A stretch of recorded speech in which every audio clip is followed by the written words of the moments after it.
And good morning. Welcome into the Cam Rogers Show on Chat Sports Facebook Live.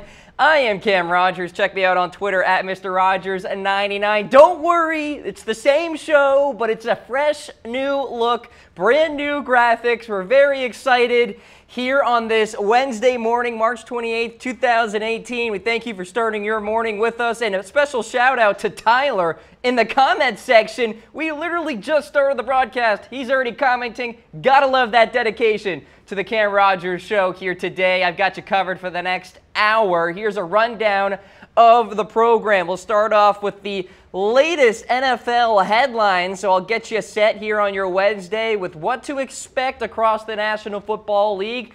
A little Dez Bryant update, Odell Beckham Jr. as well. Will Nick Foles get traded? I'll talk about that. So a lot to get to with the headlines. I got my top 10 NFL mock draft to get to. Post-free agency edition, and don't you worry, I'll do all 32 teams next month before the draft. Harris Rubenstein joining me later in the program. We're a little look ahead to the MLB season. He's got his season predictions, so find out where your favorite team finishes off. And then a final word on why the LA Rams will win the NFC. I'll explain at the end of the program. All right, folks, let's start things off with your headlines, and we have a rule change with the catch.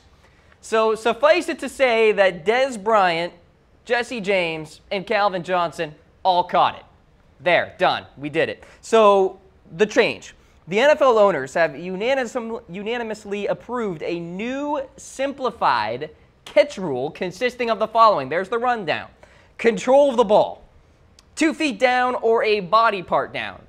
And then a football move such as a third step or maybe outstretching for the goal line. So this tells me, going by the 32-0 vote, that the NFL owners out there are sick and tired of hearing about, was it a catch, it wasn't a catch, maybe it was, maybe it wasn't. All of the what-ifs, the hypotheticals out there, they want to do without it. So a simplified catch rule is now a thing. The, quote, surviving the ground element of the catch process is no longer happening. So Calvin Johnson, Dez Bryant, Jesse James, you all can celebrate in that one. And for Cowboys fans, Lions fans, and Steelers fans everywhere, I'm sure you are burying your head somewhere in shame because, well, maybe things could have been different if the catch rule was different back then. So there you go, a new NFL rule. There are other NFL rule changes as well, but obviously that is the most significant. That's the rule change that caught the most headlines yesterday because, of course, we are going through NFL owners' meetings in Orlando, Florida. They're wrapping up this week. All right, so let's get to the next headline here. What's the latest on Odell Beckham Jr.? So Dave Gettleman spoke to reporters yesterday saying we can't quit on talent. But it's interesting because Gettleman refused to answer any specific Odell Beckham Jr. questions. And obviously, even when he said that he wasn't going to answer any questions about Odell, he still got questions about Odell Beckham Jr. You know, it's hilarious. Dave Gettleman actually had a 2-minute prepared statement on addressing the Odell Beckham Jr. situation. Here's a little piece of it.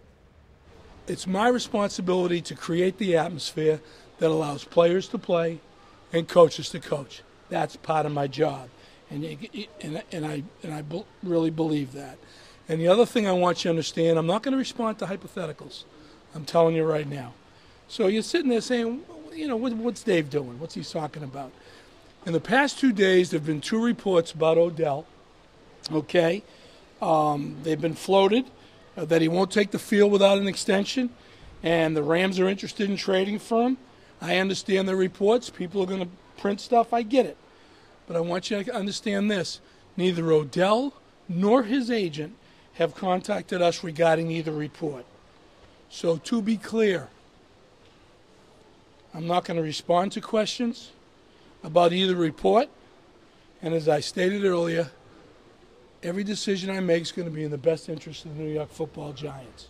Poor Dave Gettleman. He just wants to answer questions about play on the football field. Meanwhile, reporters are latching onto all of this media hype, if you will, with Odell Beckham Jr. and perhaps him being on the trade block. Now, Gettleman at first was very ambiguous about Odell perhaps being on the trade block, saying that no player on the Giants roster is untouchable. So maybe that indicates that Odell Beckham Jr. could be traded. But he eventually said that Odell Beckham Jr. is not being shopped. He's not on the trade block. But that does not mean the Giants won't listen to offers. So with that, I know people are already ahead of the game here in answering this question. Will the Giants trade Odell Beckham Jr.? I posted a video on this on YouTube recently, and we're getting some polarizing opinions on this. Some Giants fans are like, get him out of here. We're done with him. He's a diva and all that. Other Giants fans out there are saying, we want him. He's a superstar. Look at our offense without him because you saw it a year ago. We need him on that team. So really an interesting situation here. And ESPN talked to Pat Shurmur, the new head coach there for the Giants, and Shurmur didn't really give a ringing endorsement of Odell Beckham Jr. I don't know if you guys saw this soundbite, but yesterday Pat Shurmur, you know what he said? Quote, he's on our team right now. I mean, that's not what you really want to hear from your head coach. That's kind of like what Hugh Jackson said about Brock Osweiler when he was on the Cleveland Browns. So in that vein, kind of a weird situation. What's going to happen? If you were to ask me, I don't think the Giants are going to trade Odell Beckham Jr. I think it would be pure insanity if they were to do so. The Giants have to figure out a way to please Odell in terms of essentially getting that extension done. And you see the rolling comments at the bottom of your screen. Tyler chiming in, no, they won't trade him. We will regret it. And if you guys continue to comment, we'll show you at the bottom of the screen here on the Cam Rogers Show. But yeah, I mean, Odell has been at the center of trade talks about a report that surfaced that he'd sit out the entire 2018 season if he didn't get that extension. All right, and then another report came out that the LA Rams, because why not? The Rams have been doing literally everything in free agency, are interested in the services of Odell Beckham Jr., and that kind of makes sense considering Sammy Watkins moved on to the Kansas City Chiefs. So the trade talks are heating up. Dave Gettleman is playing damage control. He's preparing these written statements, refusing to answer specific questions about Odell. But one thing we do know, if you want to take Gettleman's word, Odell and the Odell Beckham Jr. camp, if you will, his agents, his support system, etc., have not reached out to Gettleman and the New York Giants leadership for a trade. But that really doesn't answer the question, folks, because I think if there is a trade that's going to happen, it's not going to be because Odell wants it. It's because Dave Gettleman or somebody in the Giants leadership wants it, maybe co-owner John Mara. I don't know. But if you have this bad PR that's going on with Beckham where he is saying that he will sit out 2018, maybe the Giants just say, all right, see ya. Because Odell wants to be a Giant, but maybe the Giants don't want Odell to remain on the squad. So really an interesting situation. Matt chiming in the comments section. We got Joe as well. So guys, keep hitting me up.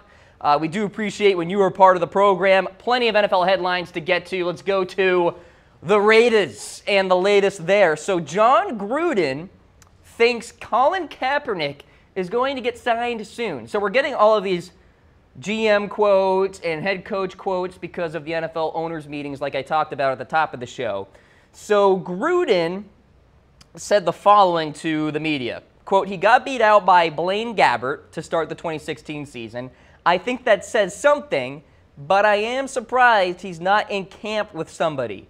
He probably will be soon. So John Gruden weighing in on the Colin Kaepernick situation here. Kaepernick, of course, last played in the NFL in 2016, completing 59.2% of his passes, about 2,200 yards, 16 touchdowns, 4 interceptions here. Colin Kaepernick has been the surface of many discussions of late because of the ongoing collusion case against the National Football League, as well as the recent deposition with the Texans owner, Bob McNair, and Kaepernick was actually present for that. We also saw a leaked video of Colin Kaepernick throwing in Houston. I believe that was about a week and a half ago. Looked pretty good doing so. And in an NFL, guys, where Scott Tolzien, Tom Savage, Brandon Weeden are employed on NFL rosters, some of them starting a year ago, it's not beyond, the fathom of imagination here that Colin Kaepernick is not in the NFL because of his protests during the national anthem and all of the political views that have surfaced from him via the NFL platform. So with that, will Colin Kaepernick be on an NFL roster in 2018? Hit me up in the comments section on Facebook Live as well as YouTube when I throw up this video there. It's really an interesting situation. So maybe Gruden is hinting at bringing in Colin Kaepernick and joining the Oakland Raiders. John Gruden is an outsider. Let's face it. He is just getting back into the coaching fold. I think we could see some really unconventional moves from John Gruden going forward. We've seen a little bit of it here, bringing in Doug Martin, a guy that really looked bad a year ago.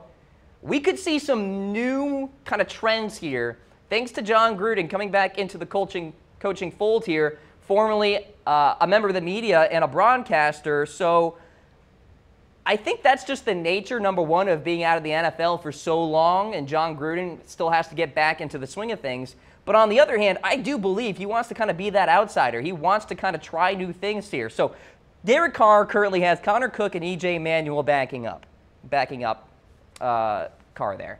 So that really doesn't inspire confidence as a coach, I would assume. I think Colin Kaepernick is better than Connor Cook and E.J. Manuel. Just me. So Gruden did say, I think there's a lot of intrigue there about Colin Kaepernick. The only thing is this whole ongoing collusion case. It could be a bad look for Kaepernick and his hopes to get back in the National Football League. We'll talk about another comeback by one Johnny Manziel. But in terms of Colin Kaepernick, it's an uphill battle, but I would not be surprised to see him finally get a chance in 2018, whether it's in May during OTAs or July during training camp. So it's an interesting kind of situation to monitor here. John Gruden, though, speaking somewhat positively about Kaepernick. So we'll see what happens going forward. Definitely hit me up in the comments section. Let me know what you think about Colin Kaepernick coming back into the NFL. Do you want him in the NFL? Maybe you want him in the CFL. Maybe you want him to do something else. Certainly hit me up there. All right, we got a lot of Cowboys fans in the comments section. I'm sure you guys are looking for some news regarding them. So here's the deal. Jerry Jones and Dez Bryant are going to meet, and they're going to talk about money.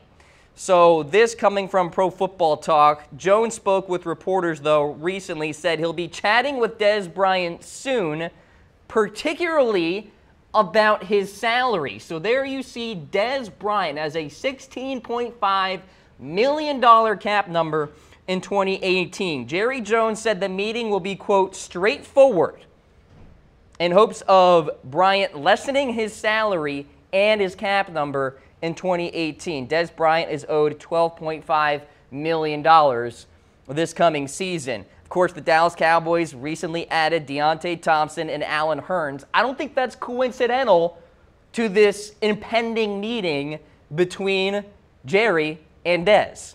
So perhaps Hurns and Deontay are kind of these insurance receivers here in case something goes absolute awry during this meeting where Dez Bryant says, I'm not taking a pay cut, and if you really want to kind of alleviate some of the financials with me, release me. And if that happens, then the Cowboys, I guess, can lean on Deontay Thompson and Allen Hurns. Doesn't really inspire a lot of confidence, I don't think, if you're a Cowboys fan out there. I know Allen Hurns is a quality wide receiver, but Deontay Thompson is just okay. I think he has high-end wide receiver 3 potential. That's all, really. So this meeting is pretty significant. Now, my question for you guys watching the Cam Rogers Show right now, who's going to budge? Will it be Dez? Will it be Jerry? Which side ends up winning? So the goal is, of course, to lessen the financial burden. And what this really comes down to for me, and I think for a lot of Cowboys fans out there, return on investment. And there has been quite a drought of 100-yard receiving games for Dez Bryant. All right? Do you want to pay this guy $12.5 million in 2018 when he can't eclipse 100 yards receiving? So, in essence, the Dez Bryant price tag doesn't fit the production on the field. One of the more polarizing topics for Cowboys fans out there. Should the Cowboys cut Dez Bryant? Give me a heart in the reaction poll for yes. Give me a like for no. I have been somebody who has said many times that I think the Cowboys are probably better off moving on from the Dez Bryant era. I know it might not make the most financial sense because there is some dead money there if the Cowboys do cut Dez Bryant. But let's say this meeting between Jerry and Dez just goes awful and beyond repair. I don't think it's going to come to that, but we can play hypothetical here and think of the scenario where things just don't work out between Cowboys leadership and Dez Bryant. You know, where Dez values himself still at that $12.5 million number. Meanwhile, Jerry Jones has to be like, yeah, Dez, sorry, look at your numbers from a year ago. We don't think so. So something to monitor there, folks. Dez Bryant and Jerry Jones are meeting, and we'll see what comes about it, but certainly something that we'll be watching here on the Cam Rogers Show. Already getting the comments. Dominique says Dez is not the problem. Scott saying cut him. Like I said, polarizing topic. Keep hitting me up in the comments section. And, of course, we'll be showing them on the show. You'll see them at the bottom of your screen. All right, let's get to the next headline here. We'll stay in the NFC East. Nick Foles is staying with the Eagles. Doug Peterson, head coach, told ESPN, quote, "It's safe to say Nick Foles will be on the Eagles roster in 2018. This amid trade rumors for the backup quarterback who won Super Bowl 52 for the Philadelphia Eagles. Had been reported that teams are interested in him. Also has been reported that, the Eagles weren't even offered a first-round pick for Nick Foles. So with that, the Eagles are like, all right, see ya. We're keeping our guy. And with Carson Wentz coming back from injury, I understand he is ahead of schedule here. You still want Nick Foles as your insurance kind of quarterback. And it kind of sounds weird to say, but Nick Foles is in the elite category of backup quarterbacks. He is. Tell me a better backup quarterback in the NFL right now than Nick Foles. I challenge you. That's your homework on the Cam Rogers Show. Because he got it done for the Eagles last year in Super Bowl 52. I know a lot had to do with the great coaching there in Philadelphia. John DeFilippo has done a fantastic job now over with the Minnesota Vikings, and I understand that. The coaching staff did its job. But Nick Foles really improved. You look at towards the end of the season, he didn't look very good. In the playoffs, certainly looked better. So Foles is going to stay with the Philadelphia Eagles. That we know, at least according to Doug Peterson, the head coach there. We'll see if anything changes. I doubt it will. So Foles going to stay there and back up Carson Wentz.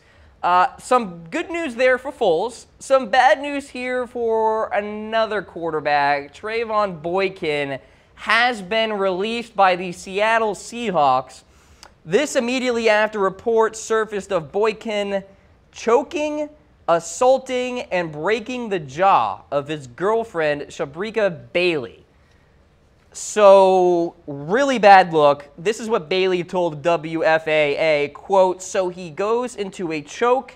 I remember him choking me, and I'm telling him to calm down, trying to calm him down, and I just couldn't, and I blacked out. I just couldn't calm him down at all."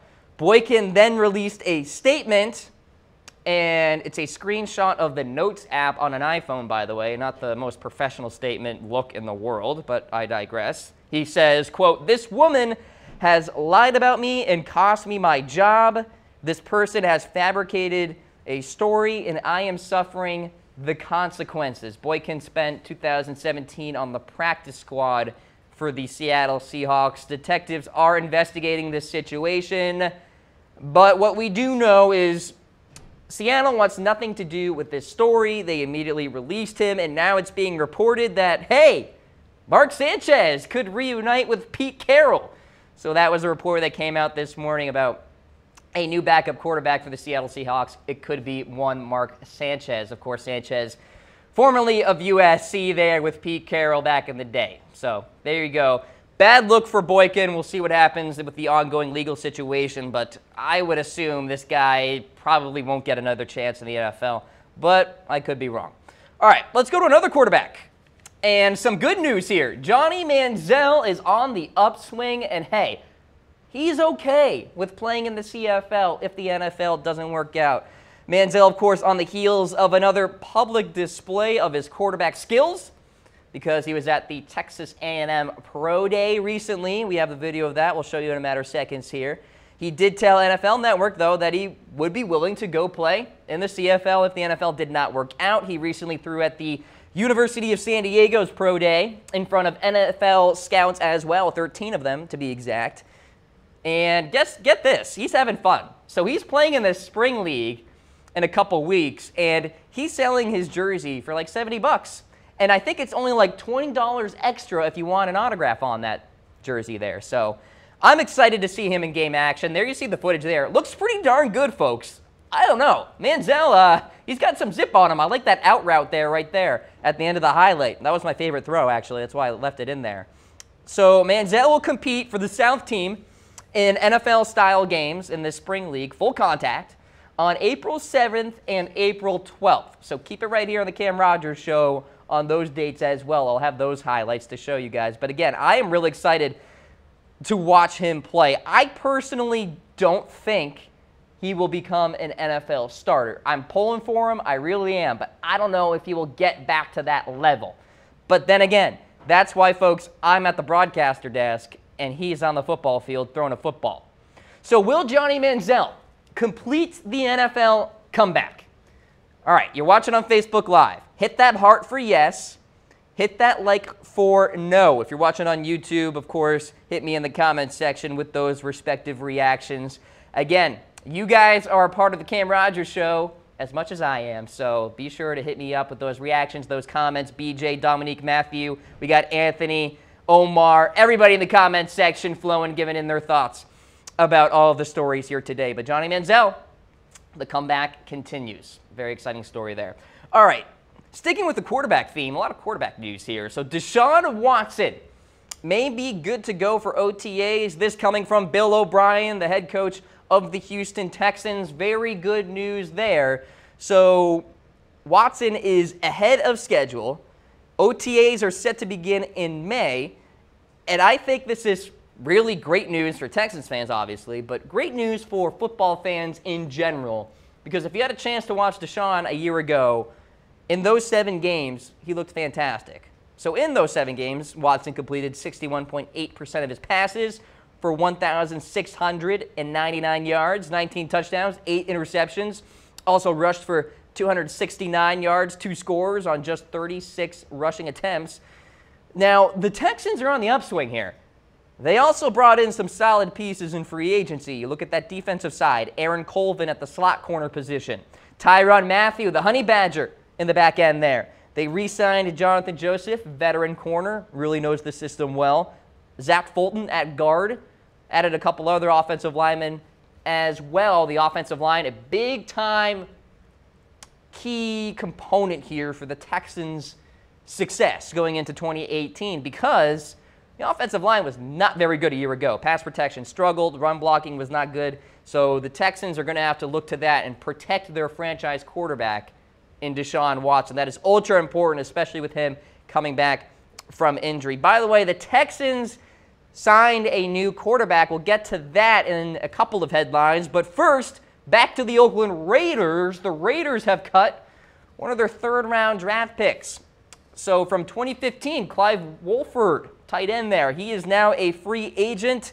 So the Walford era in Oakland is over. After 3 years, he has been released. He was due to make $1.9 million this season, played 13 games as a backup in 2017, catching 9 passes for 80 yards. Now, Adam Schefter reported that Walford will be signed pretty darn quickly, and I don't think that's a surprise considering how shallow the tight end position is. I think Walford is going to get some good amount of looks here in the open market, so we'll see what happens. I still think there's some good promise for him. He's a guy I liked a lot coming out of the draft. I thought he would mesh well with the Raiders and that system there, but I guess it didn't really work out, and with John Gruden in town, changes are coming. Jared Cook is presumed the lead guy on that depth chart there for the Oakland Raiders. So there you go. Clive Walford is now on the open market, testing the open waters. All right, back to the Texans here. I mentioned they made a new signing. Ladies and gentlemen, Brandon Weeden is still employed. There he is, 34 years old. He has signed with the Houston Texans, spent most of 2017 with the Titans. He actually was with the Texans last summer when he was competing with Tom Savage, and Tom Savage beat out Brandon Weeden. And then Tom Savage became a starter for the Houston Texans and absolutely stunk. So, yeah, I guess fool me twice, shame on me. Houston Texans, what are you doing here? That's one of the headlines. There you go. He started 26 NFL games in his career to this point, winning 6 of them. I guess you could say he's insurance for Deshaun Watson, with Deshaun recovering and all, but still, Brandon Weeden, that kind of just makes me shiver a little bit, but we'll see what happens. I'm sure it was just kind of a safety move by the Houston Texans leadership there. But Brandon Weeden found a new home. Staying in the AFC South, by the way. He was with the Tennessee Titans in 2017, at least most of 2017. All right, let's get to some injury news here, and it's an Arizona Cardinal by the name of David Johnson. He is expected to return to the football field for OTAs beginning May 15th. This is great news for one of the league's great running backs, and a guy we didn't see much of in 2017. In fact, we missed 16 weeks worth of him, or I guess almost 16 weeks worth, because he did play in week 1, but it wasn't a lot. So with a new quarterback in town, Sam Bradford, maybe a rookie, we'll see. New head coach in town, Steve Wilks. Having that continuity at the running back position, I think, is important for the Cardinals here, a team that recently cut Adrian Peterson as well. I think when healthy, DJ is a top 3 running back. I mean, he's in that Le'Veon Bell kind of camp. So I like David Johnson a lot, and I am excited to see him perform in 2018. He fractured his wrist, by the way, in 2017. That was the injury there that left him out most of the season. But it looks like he is going to return for OTA, so really good news. And fantasy owners out there, I think David Johnson could be the steal of the first round.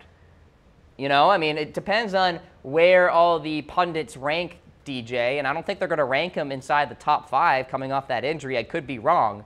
But I think he could be a really nice steal at the end of that first round of your fantasy draft. So keep that in mind. David Johnson returning to the football field pretty darn soon. We're excited about that. All right, next headline here. Can you believe that there's still an investigation going on into Jameis Winston? Yeah, 6 months and counting, by the way. So this stemming from the allegations from a female Uber driver in Arizona that said Winston groped her. Winston has denied the allegations, as has Eagles cornerback Ronald Darby, who was in that same car there. So, yeah, the NFL has yet to make a decision on this, and Dirk Cutter, and we're talking about this because Dirk Cutter recently made a couple statements on the matter, said that he's growing pretty darn frustrated with this whole process and how it's dragging out. So, he told the Tampa Bay Times the following, quote, "I think it was important that we signed Ryan Fitzpatrick. That's another guy we signed back that we haven't talked about.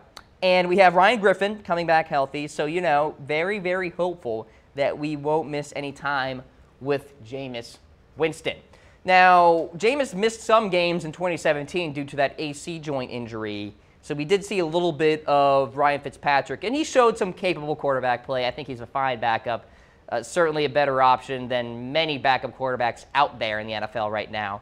But the fact that the NFL is going 6 months plus into this investigation is kind of crazy, especially when it seems like he said, she said type ordeal where the NFL might not be able to prove either way who is telling the truth here. So maybe you just kind of suffice it to say, yeah, I guess he's innocent because we couldn't prove him guilty. I don't know. But yeah, Jameis Winston, if you're a Tampa Bay Buccaneers fan, he's still in purgatory, if you will, about potentially getting a suspension from the National Football League. But we shall see what happens there. All right, next headline. New Orleans Saints fans, you got a tight end visiting you. His name's Ben Watson. So the Saints missed out on Jimmy Graham, sad. He goes on to the Green Bay Packers. So perhaps Ben Watson's up next. This according to Field Yates of ESPN. Ben Watson has played in the league for 14 seasons, a fantastic veteran, great character guy too, really a fantastic person. And still productive on the football field. Spent the last season with my Baltimore Ravens, playing in 12 games, making 61 catches, 522 yards, a viable option for Joe Flacco a year ago. And Ben Watson also played with the Saints back from 2013 to 2015. The Saints currently have Josh Hill and Coby Fleener on their roster, so we'll see if Ben Watson can win over the Saints. But there you go, a recent visit there. And then the Cleveland Browns. There's a lot of turnover going on with them at the quarterback position. You got Tyrod Taylor coming on in. You have Drew Stanton, now a member of the Cleveland Browns at quarterback as well. We presume that Sam Darnold will be on the roster too. So Cody Kessler is now on the trade block, and Kessler started 8 games as a rookie there, and this is not surprising at all because there's just no need to have this guy on the roster, especially when you have 3 new faces coming in onto the quarterback depth chart for the Cleveland Browns. Kind of makes sense to me. So Kessler saw a good amount of reps as a rookie, really didn't work out for his career, has completed 63.8% of his passes with 6 touchdowns and 3 interceptions. So maybe this could be a slowish market here. I don't know how much the Cleveland Browns would actually get for Cody Kessler. I would think just like a late round pick or something like that, maybe a 6th rounder. But I'm sure if nothing happens in the trade market, Cody Kessler is going to get cut because the Browns are just bringing in too many quarterbacks. They can't keep Kessler on that roster there.